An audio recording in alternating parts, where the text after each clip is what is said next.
The longest silence in my life was never inside a church, a cemetery, or an empty house. It stretched across 41 years, beginning with one slammed door and ending beside a hospital bed where no one expected me to arrive. At 97 years old, I have learned that silence is not the absence of words. It is a debt that keeps collecting interest until someone dies or someone finally finds the courage to speak. If you have a brother or sister you have not called because you are still waiting for the right time, stay with me for a few minutes. I buried my pride at 93, but I almost buried my sister without ever seeing her again.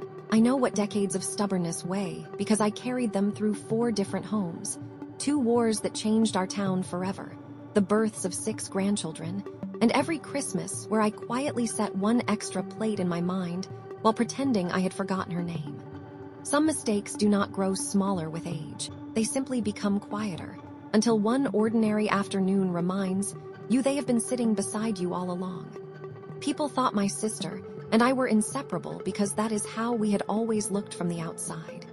We had shared a narrow bedroom until I was 19, braided each other's hair before church, and could finish the same sentence without trying. When our mother died in the winter of 1958, we stood shoulder to shoulder at the graveside, our black gloves touching.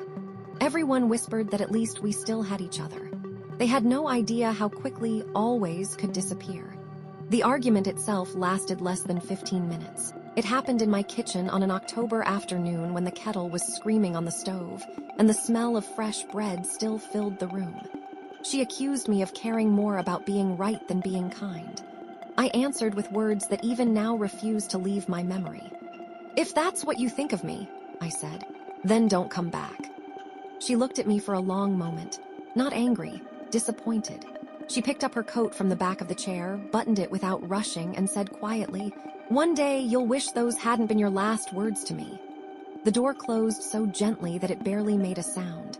That silence was louder than any shouting. The next morning I expected her to call. She didn't. I told myself I wouldn't be the first to apologize. Days became weeks. Weeks became Christmas. Christmas became another year. Whenever someone mentioned her name at family gatherings, the room stiffened for a heartbeat before someone changed the subject. Weddings came and went. Funerals came and went. We stood in the same churches more than once, separated by rows of relatives who had learned not to ask whether we would ever speak again. Outside, we looked like 2 women who had simply grown apart. Inside, I measured every birthday by the number of years since I had heard my little sister laugh. And still, neither of us crossed the distance. At first, I told myself I was fine. That was in 1960, 2 years after the door closed. I learned how to repeat it so convincingly that even my own reflection stopped questioning me. But life has a way of testing what you pretend not to feel. In the spring of 1967, at 6:40 in the morning, I found a letter on my doorstep. No stamp, no return name, just my handwriting on the envelope, because I recognized the way I used to write her name on small notes when we were children. Inside was a photograph. It was old, faded at the edges. 2 girls standing by a riverbank in summer dresses, barefoot, laughing with their heads tilted together as if the world had not yet learned how to divide them. I hadn't seen that picture in decades. That same evening, I went to the attic and opened a box I had not touched since the argument. Inside were things I had convinced myself I no longer needed. A ribbon she once wore, a postcard from 1953, a pressed flower between 2 pages of a book. At 9:15 p.m., I sat on the attic floor for nearly an hour, holding that photograph, waiting for anger to return. It didn't. Instead, I felt something worse. Recognition. Because I realized I had not been protecting my pride all those years. I had been preserving my silence. And somewhere in that silence, she had been living a life I was no longer part of. In 1981, at a family wedding, I stood only 20 steps away from where she might have been seated. I knew she was there. I heard someone mention her name near the back rows. My body moved slightly forward without my permission, then stopped. 20 steps, that was all. I turned away. In 1994, I visited a small shop in our old district.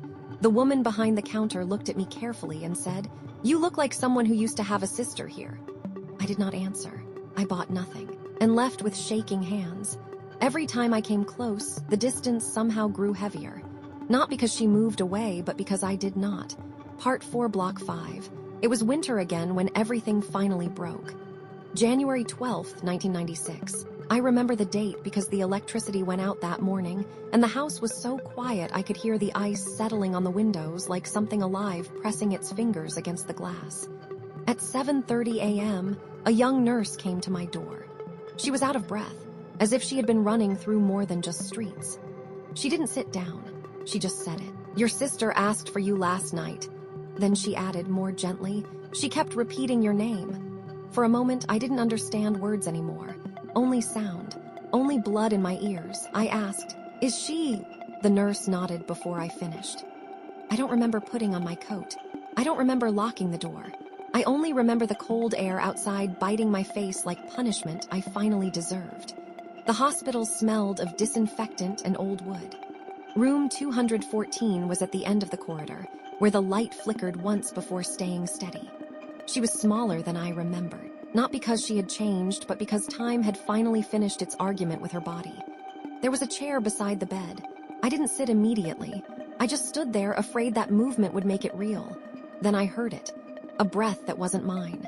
Her eyes opened for a second, not fully, just enough to find the shape of me. Her lips moved. No anger, no surprise. Only something that felt like she had been waiting a very long time. "You came," she whispered. I stepped closer. My voice did not sound like mine. "I'm here." Her fingers shifted slightly on the blanket. It took effort, like lifting memory itself. "I knew you would be the last thing I see." I wanted to tell her everything. All the years, all the sentences I had rehearsed in my head at night, all the apologies that had grown too late to carry, but only one truth made it out. "I should have come sooner." She looked at me for a long time, and then she did something I will never forget. She tried to smile, not because she was happy, because she was forgiving something I had not even said properly yet. Her hand found mine for a moment, light, trembling, real, and then she let go. The monitor did not scream. It simply changed its rhythm, as if even machines understood when a story had ended. For a few seconds, I stayed there, holding nothing, realizing too late that the silence between us had finally become permanent. I left the hospital at 11:18 a.m., not because anyone asked me to go, but because there was nothing left in that room that still belonged to me. Outside, the snow had started again, slow, patient, like it had all the time in the world to cover what I could not fix. That is when I understood something I had never been taught. We don't lose time with people. We store absence. And one day, it becomes heavier than memory. I stopped calling it pride after that morning. Pride is too clean a word for what kept me silent. It was something colder. Something that pretends to be strength while slowly turning every possible apology into too late. If I could rename it now, I would call it unfinished walking. Because that is what it was. I kept walking forward in my life while leaving one direction permanently closed behind me. And yet, even now, I return to that kitchen from 1958. The kettle screaming, the smell of bread, her hand on the door.